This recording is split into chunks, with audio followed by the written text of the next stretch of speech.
The Stargate program, at face value, was a program that was started by the military and basically engaging in studies to start to understand, I guess you would say, the concept of consciousness and how it may be utilized in the espionage world. What we're learning now is that this program was not strictly limited to adults, but that they were also working with children, which is where I found myself involved with the program. And in regards to oddities on the topic, basically I would just say that, you're not supposed to be administering drugs in the form of eye drops to children without their parents knowing. They were running me through the Robert Monroe Institute's remote viewing protocols and seemingly trying to utilize me as a child for some sort of intelligence gathering operation. Alan Dulles fell for the hustle. They would utilize Mrs. Ballantyne like a honeypot. Mr. Ballantyne and his wife were basically entrapping people and utilizing that information as control methods. The United States submarine fleet was actively tunneling under the ice in Antarctica. When John asked his father what was the purpose, his father said, space operations. Now, people really need to sit and think about that for a second. Tesla technology, when we think of HARP in a typical sense, like over in Gakona, Alaska, it's built on the surface, so it has the dimensions of length and width in regards to it being a phased array. The system at the South Pole, because you add the depth of 1 kilometer into the ice, now gives it a third dimension to function off of, which has exponential gains insofar as what they can accomplish and how they can direct it. This is the smoking gun for directed energy weapons and proves there's more going on.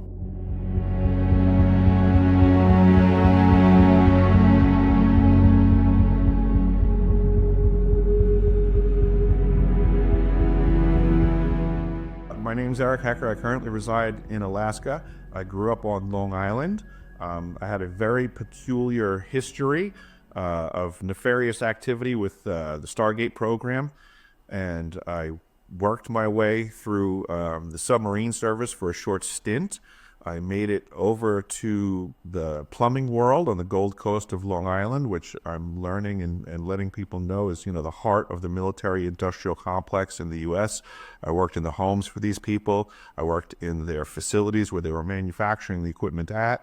And then I eventually wound up getting myself a contract at the South Pole Station for a year from November of 2010 until November of 2011.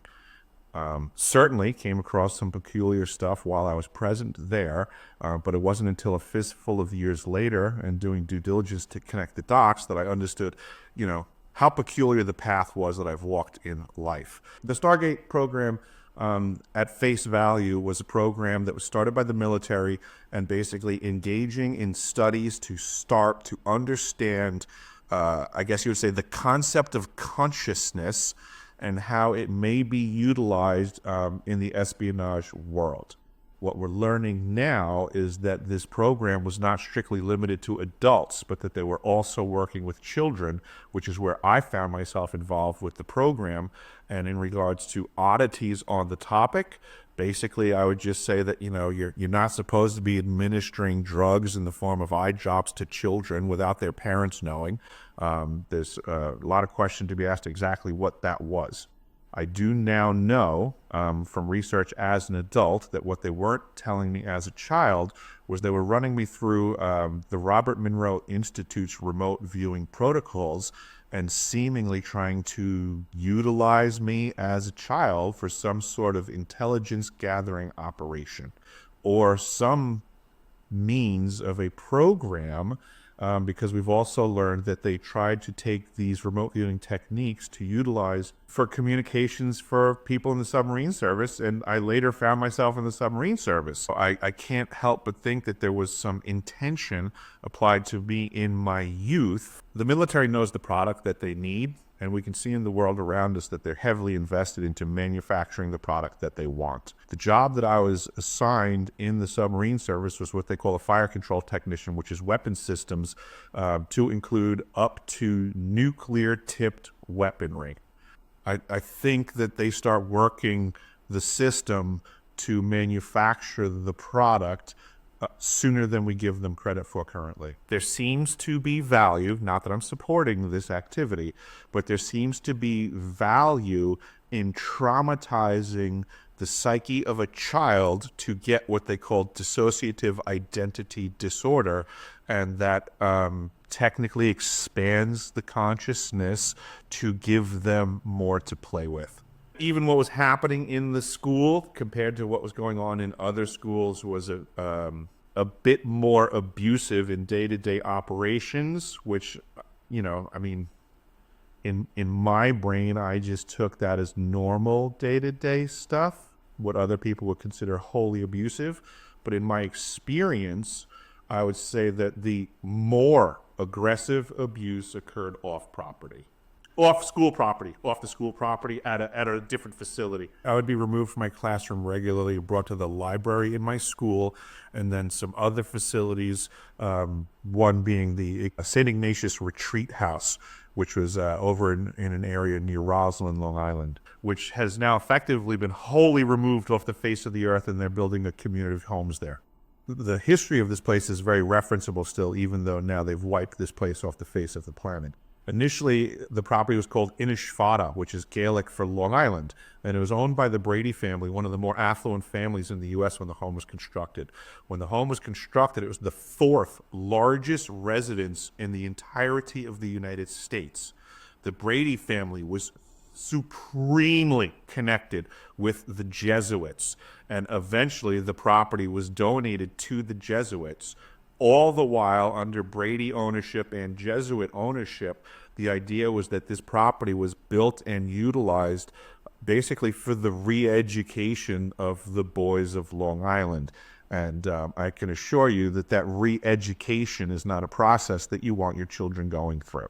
Outside of the abusive parts, it was the typical Robert Monroe Institute remote viewing protocols where we would basically be producing an ideogram, which is, you know, basically scribbling a line on a page, and then they would have you take the writing instrument, touch it to the line, and ask you a series of questions. Whatever comes to your head is right, which from my perspective as a child in that environment was so bizarre to me, because, you know, outside of the library, in the classroom, it was a very old-fashioned Catholic school, very strict, right? If you were asked a question and you gave a wrong answer, you got hit. You got hit with a ruler. There was repercussions for being wrong.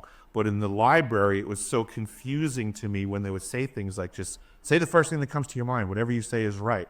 I considered that environment bizarro world, because everything that was outside of the library would be normal. Everything that was inside of the library, in my youth, I had no comprehension.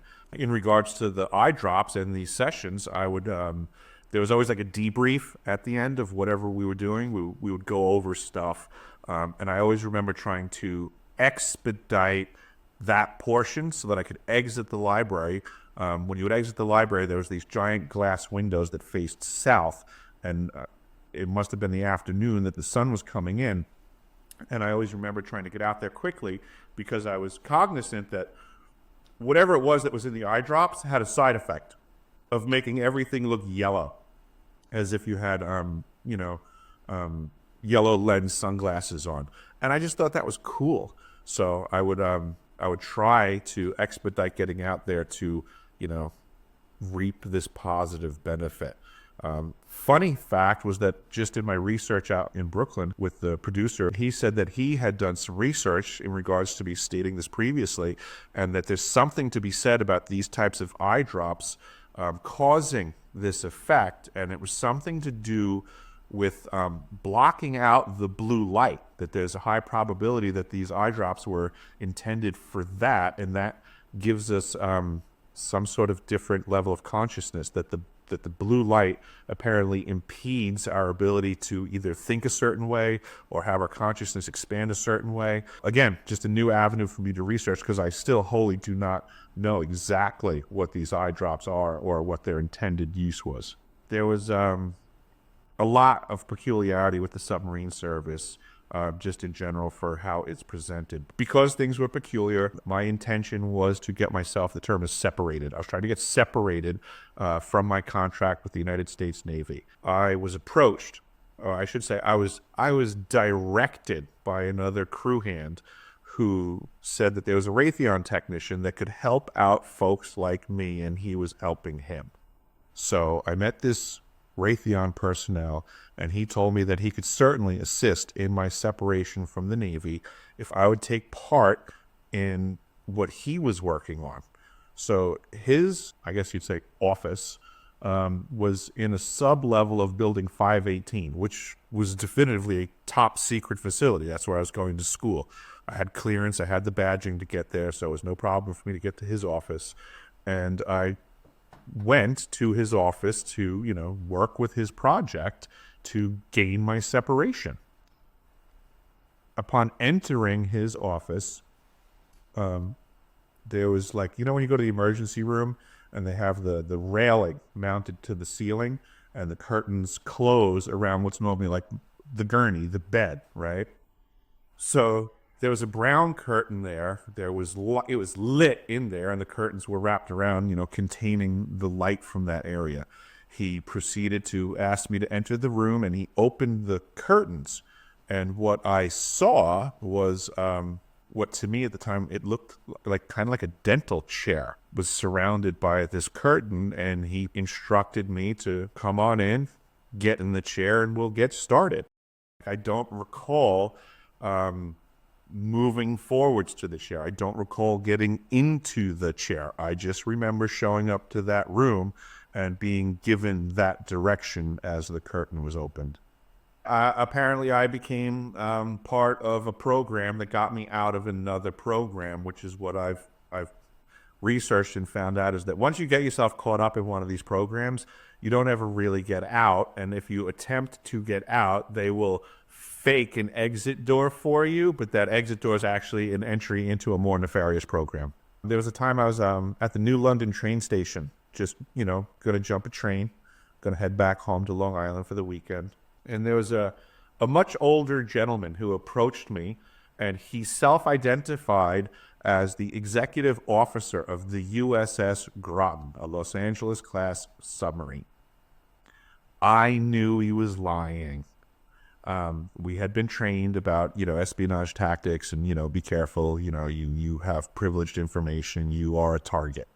I was young, I was bold. I said, I want to see where this goes. This guy's obviously full of crap and digging for info. He was asking a whole bunch of questions about things that I was trained on and told how to properly guard. But regardless, I was like, oh, wow, I wonder if this guy's just from the base and I'm being probed to see how good I am at deflecting this stuff. It was peculiar on every level. He offered to buy me a beer. I informed him I'm underage. It was just like every angle of attack he could try to see if he can get me to do something wrong.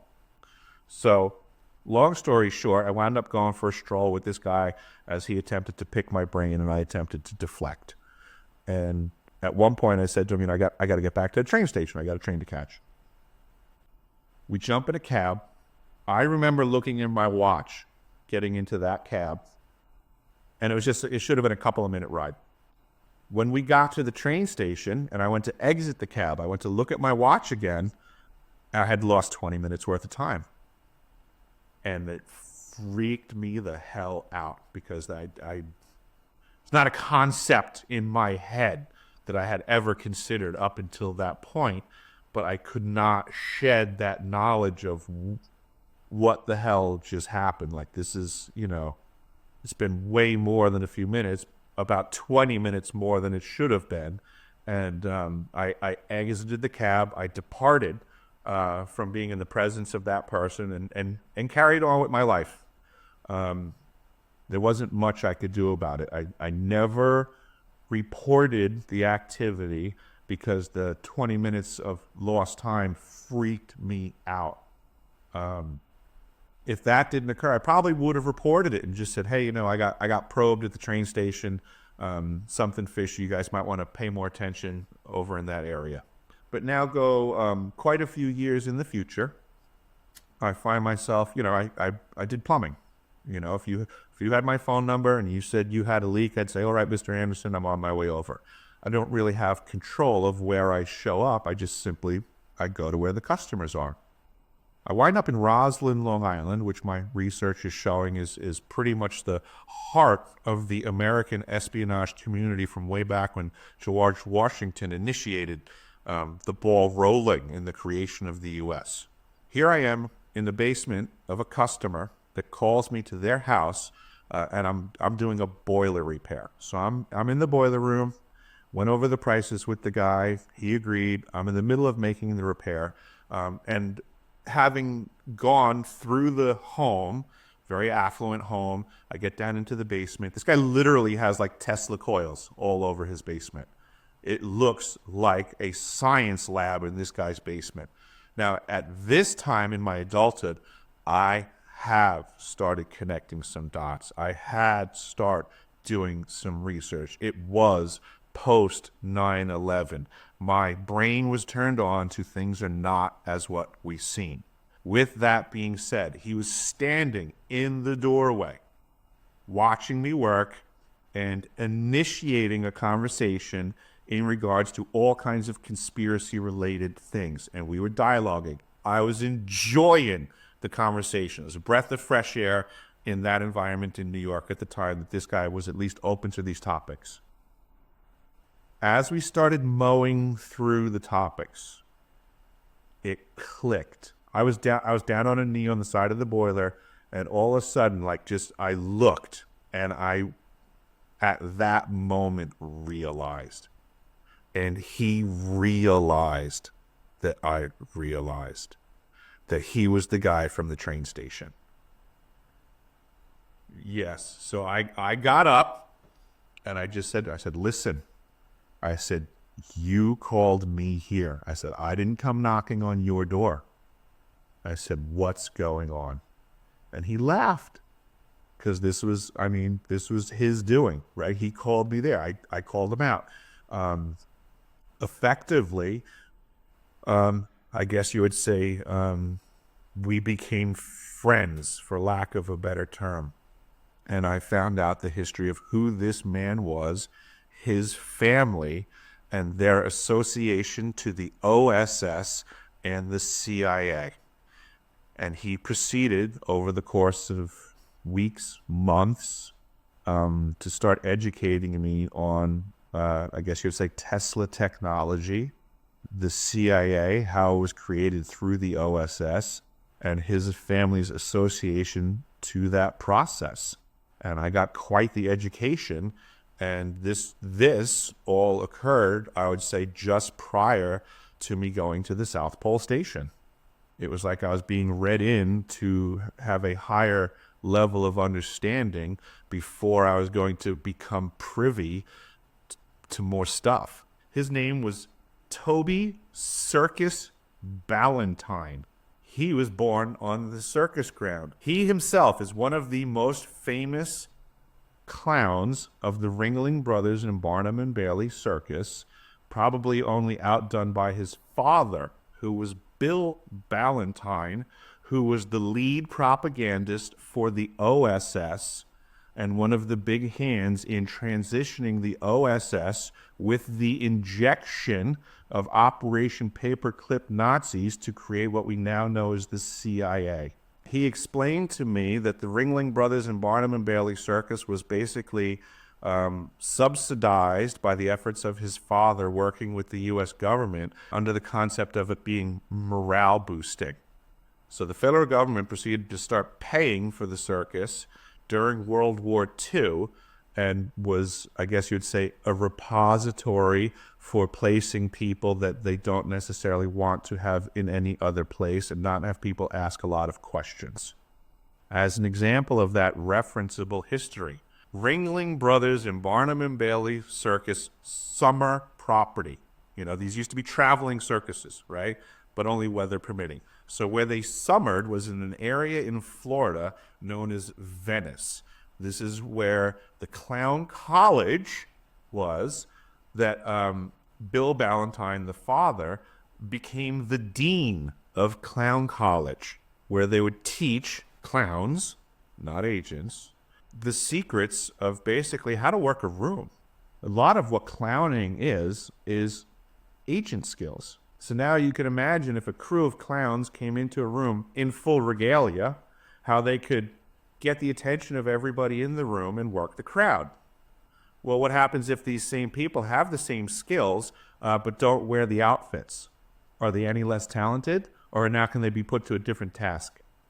These are the skills that they train people in. So Venice, Florida is where these clowns would train. The circus donated the property of Venice, Florida from 9/11 fame, where the terrorist pilots apparently trained at. That was former circus grounds. It's the only airport of that size in the U.S.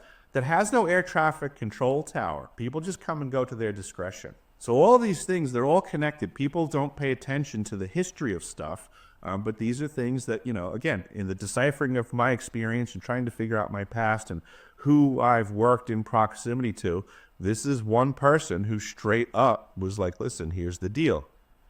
My dad was the lead propagandist for the OSS. He helped convert the OSS into the CIA. He even went as so far as to tell me, this is how stuff works, and this is what I was told.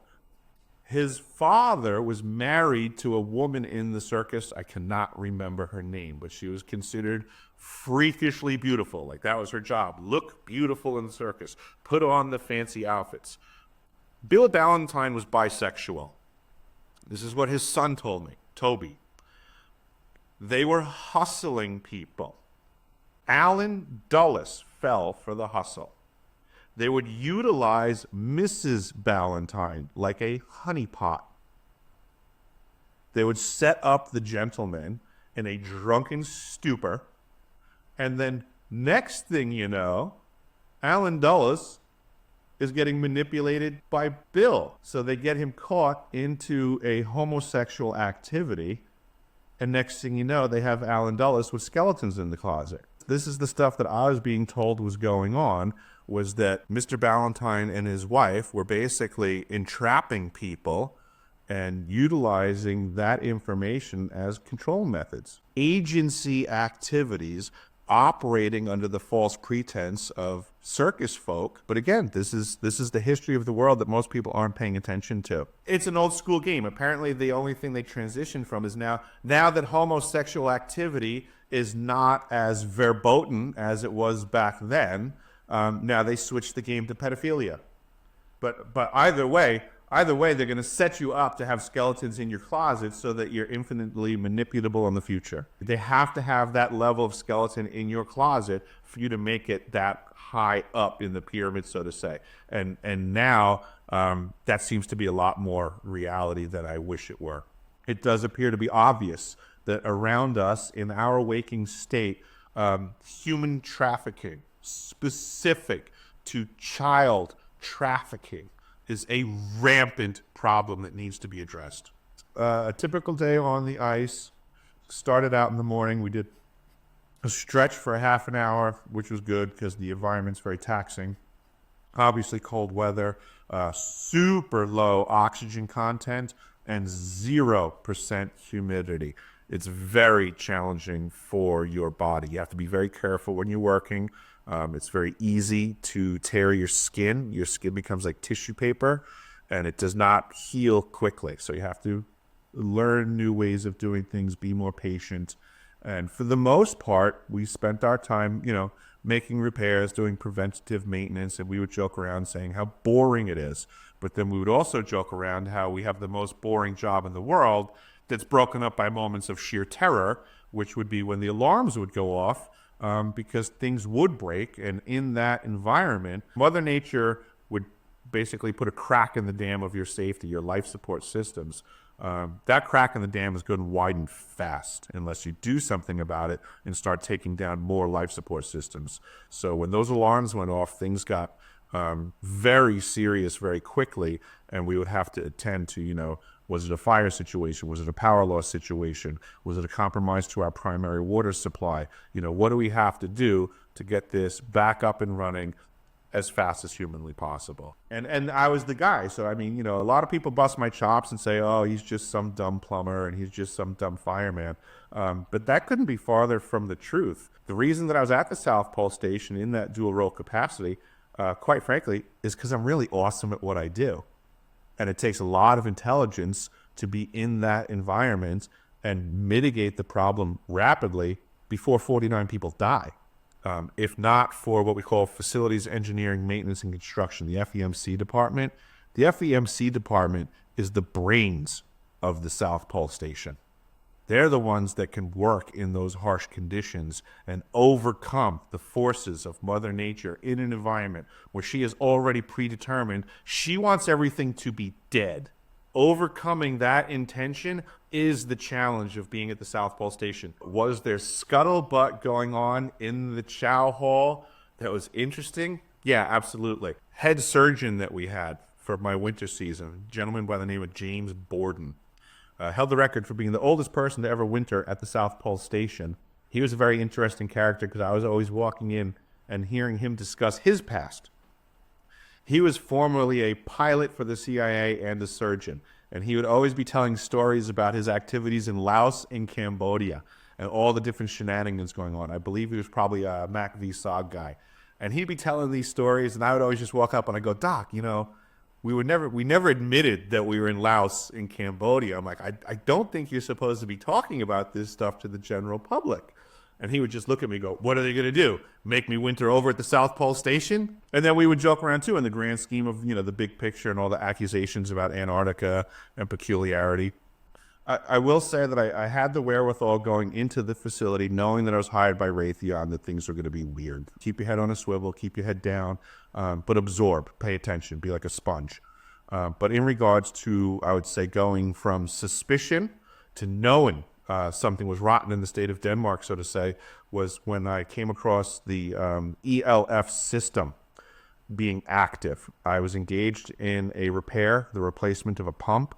I needed to de-energize the pump so that I could remove the pump, put in a new one, and then reconnect the electricity.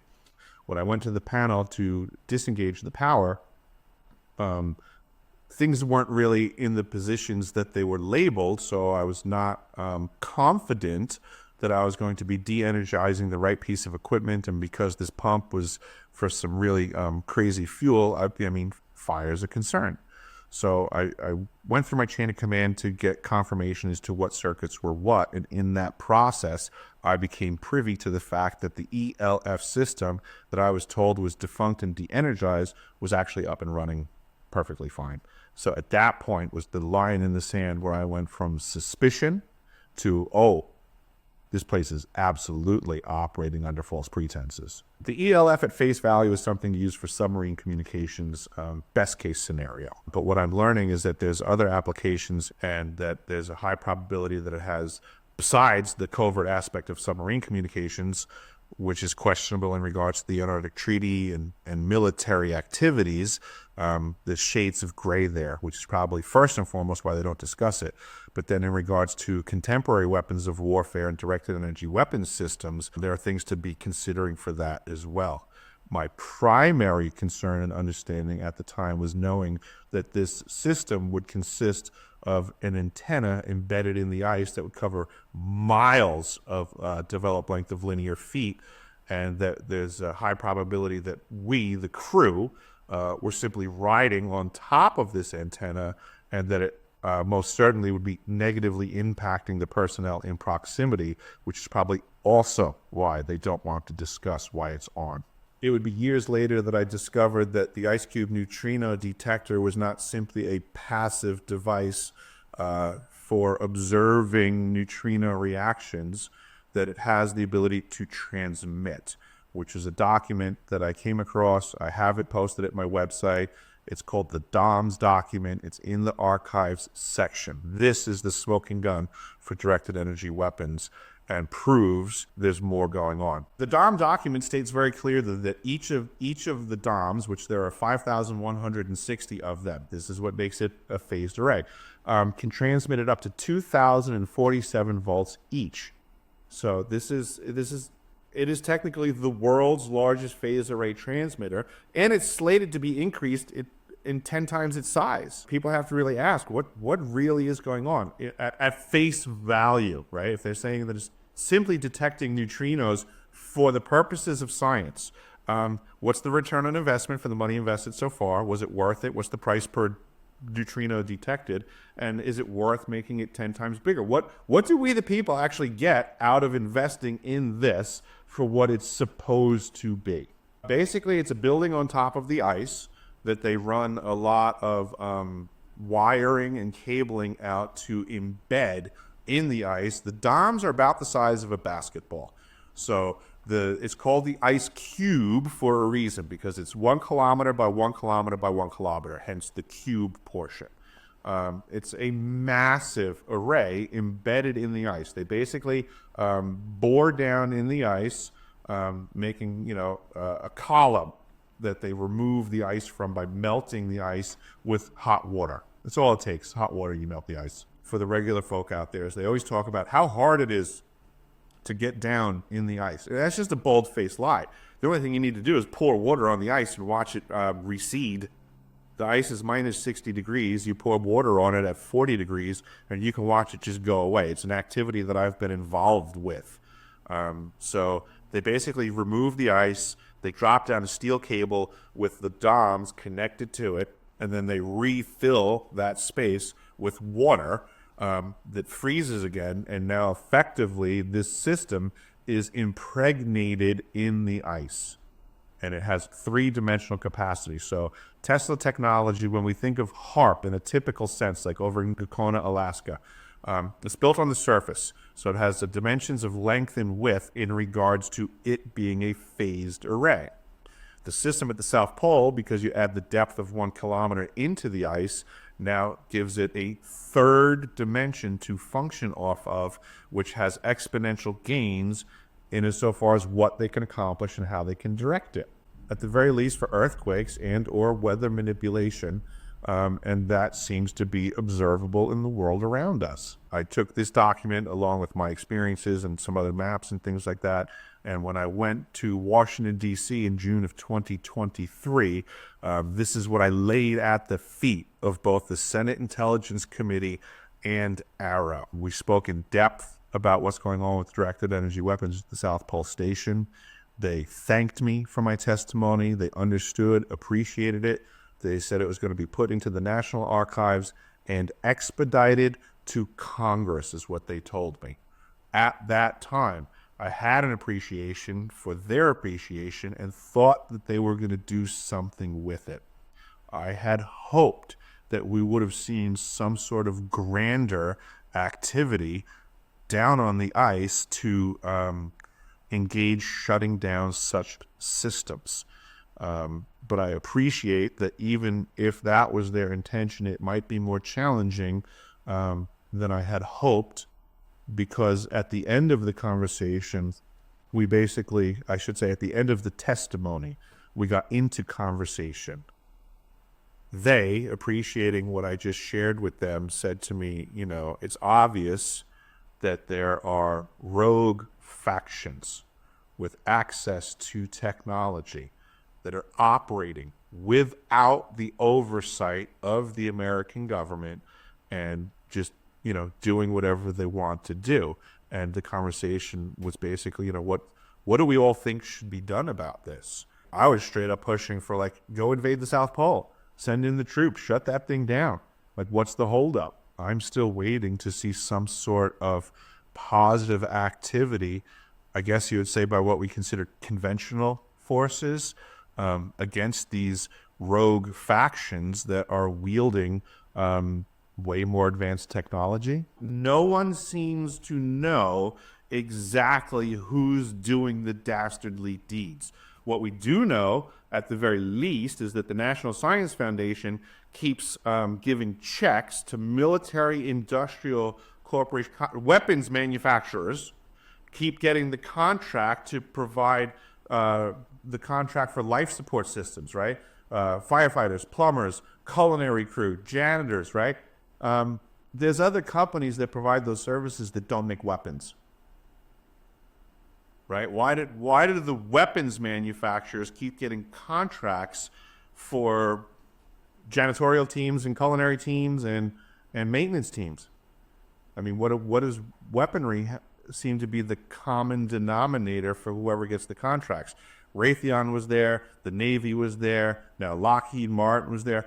I mean, who's going to get the next contract? Is it just going to bounce back to Raytheon again?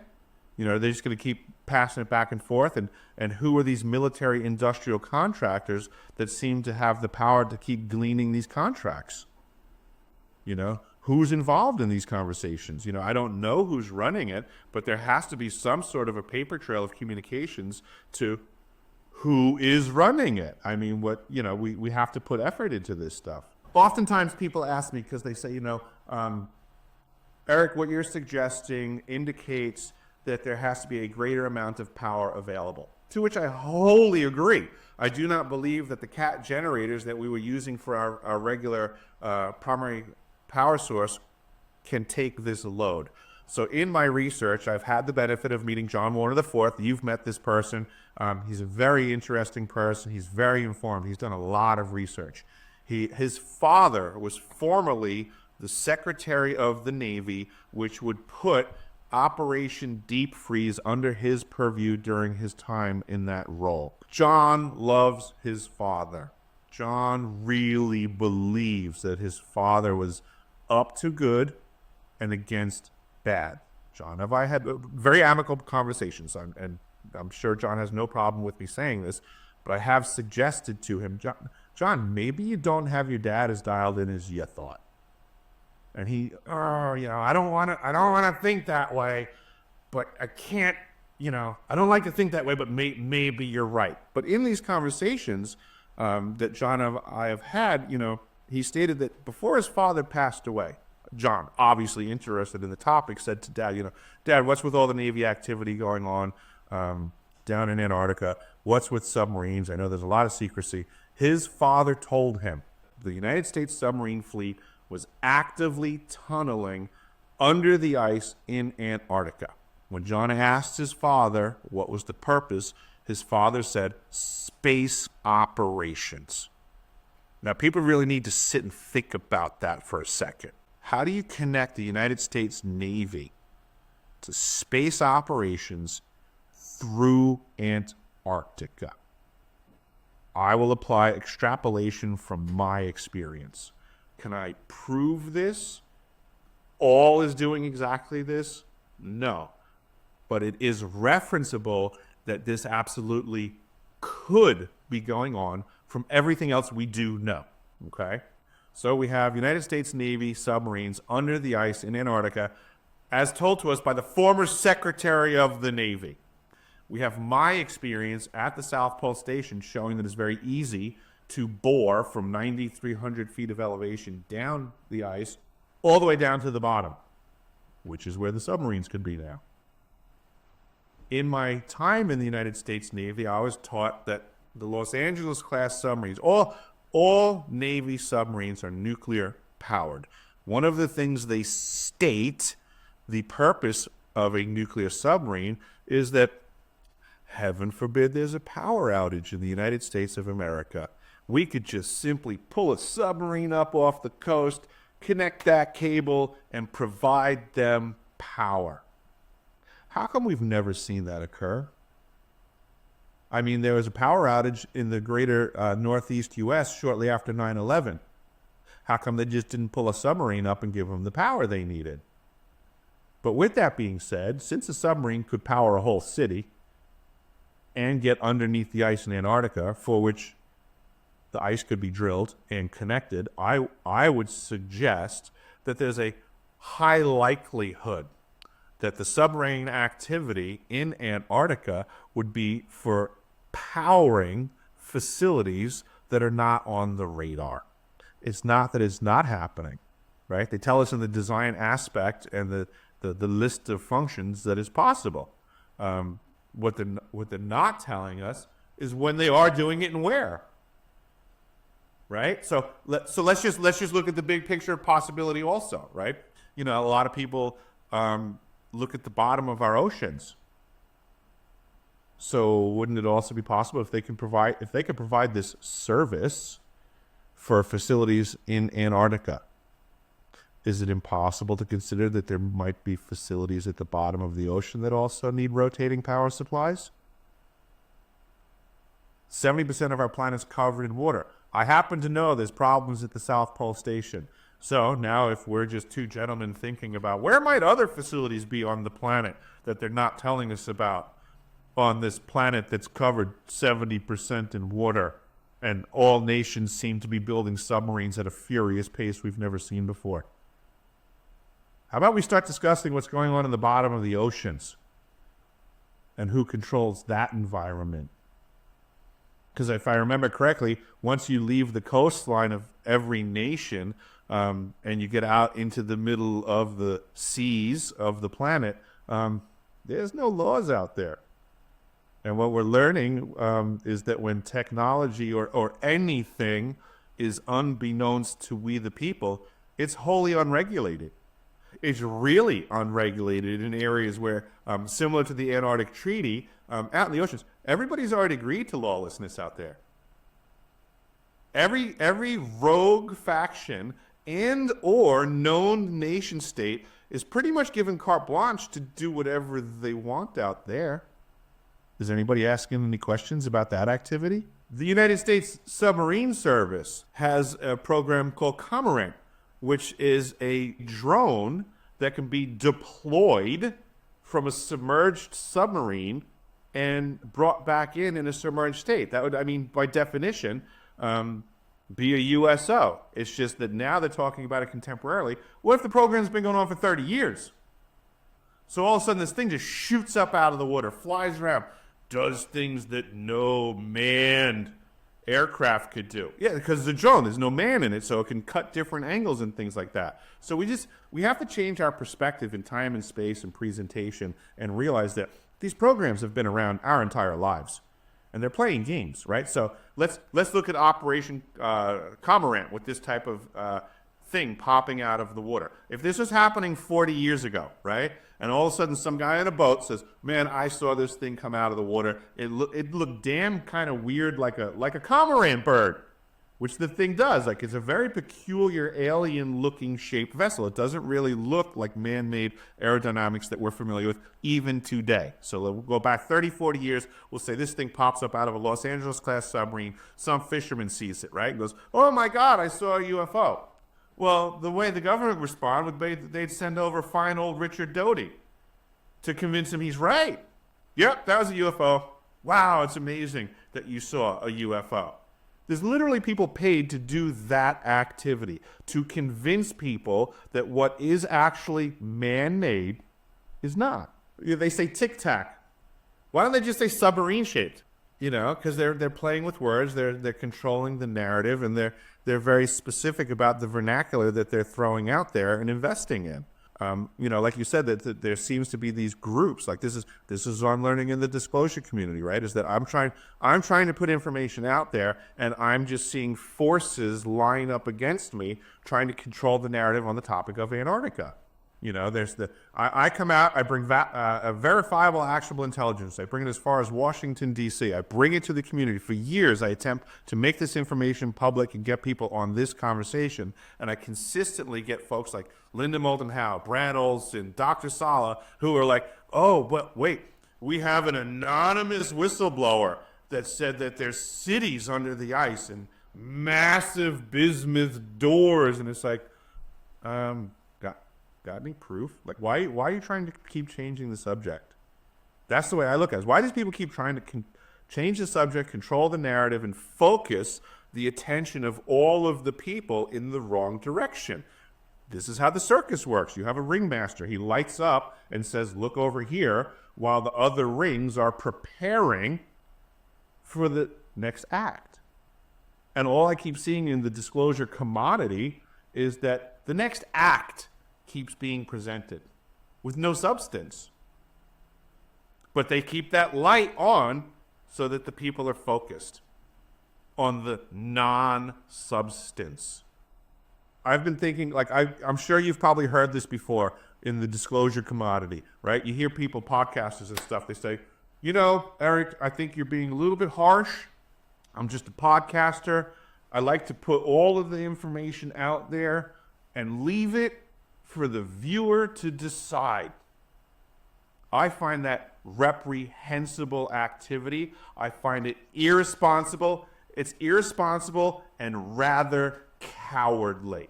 It allows plausible deniability, a term the feds love using. So these people are engaging in plausible deniability. And the way I look at it is this, right? If the viewer is the one who's trying to get the information and then digest it, share it, I look at it, this is like a river, right? There's a river of truth, and the people are downstream trying to draw off to either consume or share. Podcasters are upstream, and they're putting no effort. They bring someone with them, and then they take the information, good or bad, and they throw it in the river, and they muddy the waters. And they're saying it's not my responsibility to keep the water clean. I'm leaving it up to the viewer.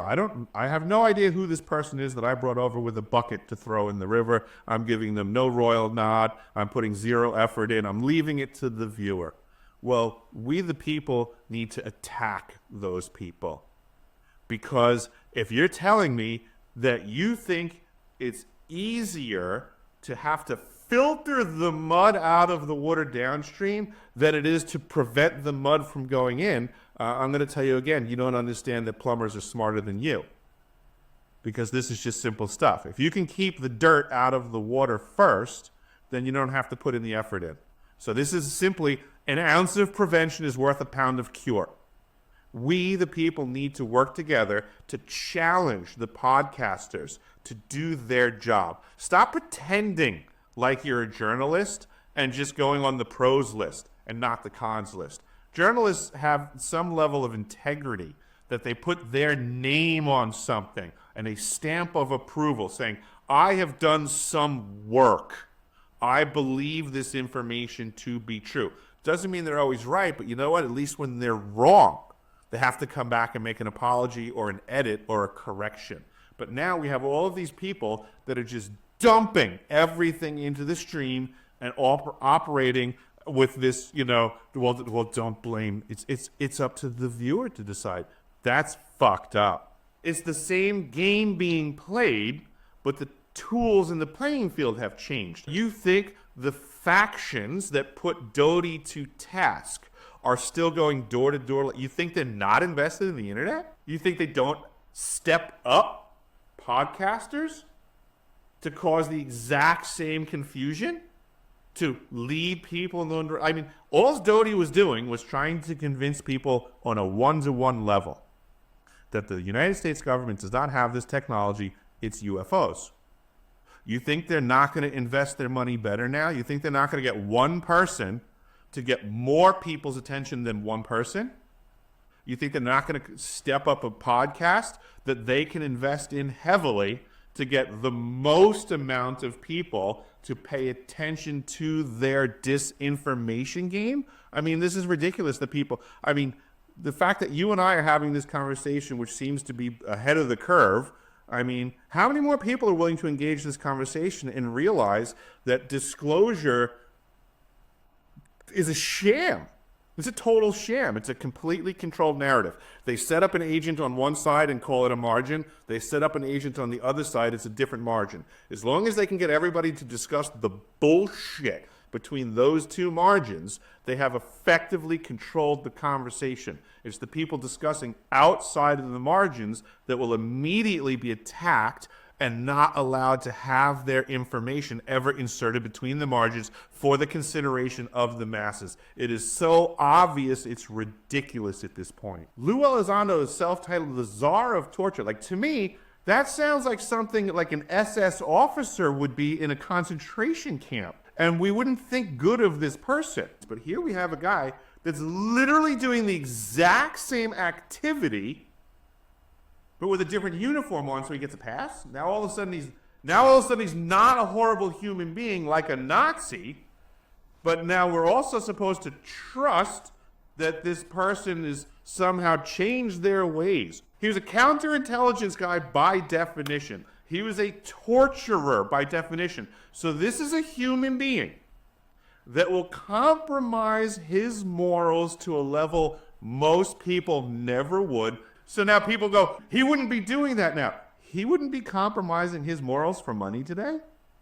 I think what they're asking him to do for money right now is probably the easiest thing for him to do ever. And they're probably offering him more money now to do this than he was getting for cutting people's fingers off in Guantanamo Bay. And back to when I was at the Senate Intelligence Committee and we were discussing rogue factions. This is just starting to identify the details of what people are factioning over.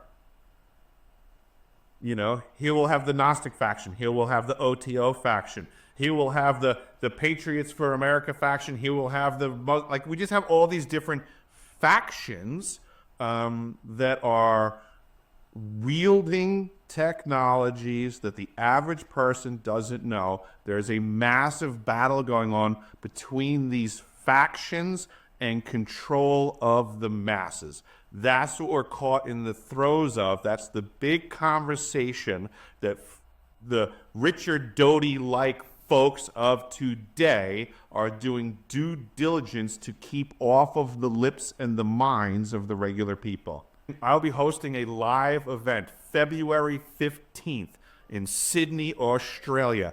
This is my first foray, dipping my feet into the water of trying to produce a live event that is not a spectacle, that is just about the content and the information. So again, go to deciphering.tv. I'll be doing my best to share the details for this event. I hope to see folks there, and if you can't make it to there, I plan on streaming it on my website. Wish me luck. I could use all the support in this fight for the truth. And Jay, thank you very much for having me and your interest in the truth. It is appreciated.